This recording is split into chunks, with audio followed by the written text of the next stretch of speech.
या निवडणुकीत माझी लढाई गडाखांची आहे। त्यासाठी मला मोठ्या प्रमाणावर नेवासा तालुक्यातील मतदारांचा पाठिंबा मिळत आहे। मला मिळणारा प्रतिसाद बघून महायुतीचे उमेदवार विठ्ठलराव लंघे यांच्या पायाखालची वाळू सरकली आहे। लंघे भयभीत झाले असून त्यांना वेळ लागले आहे, अशी प्रखर टीका बाळासाहेब मुरकुटे यांनी आपल्या सोशल मीडियावरून केली आहे।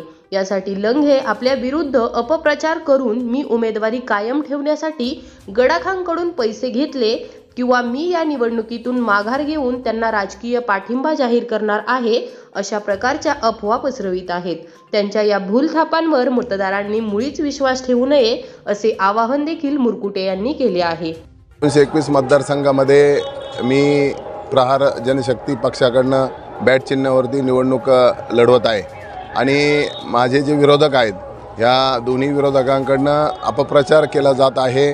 मी पाठिंबा देण्यासंदर्भामध्ये काही चुकीच्या सोशल मीडियावरती इमेजेस किंवा काही मेसेज फॉरवर्ड केले जात आहेत। माझं त्यांना सांगणं आहे की हा सर्व प्रकार आपण बंद करा, अन्यथा तुम्हाला असं काय त्यामध्ये उत्तर दिलं जाईल की परत तुमची निवडणुकीतून पळती भुई थोडी होईल।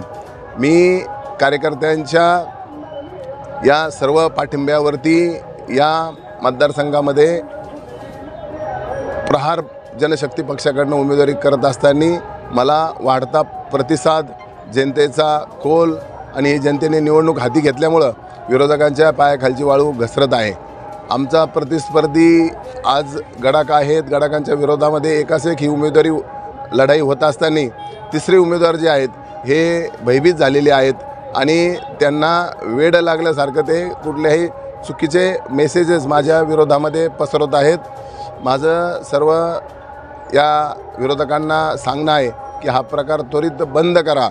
आम्ही या निवडणुकीमध्ये 100% जे हरिपरिवार, प्रहार शक्ती परिवार ही निवडणूक जिंकणार आहे आणि जनतेला न्याय देणार आहे।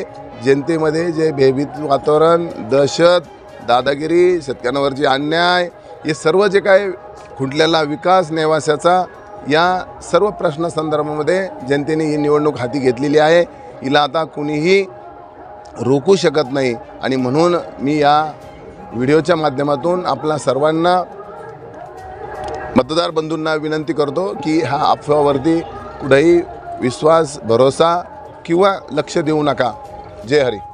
नेवासा विधानसभेच्या ताज्या घडामोडींसाठी आताच आम्ही नेवास्कर न्यूजला सबस्क्राईब करून बेल आयकॉन दाबायला विसरू नका।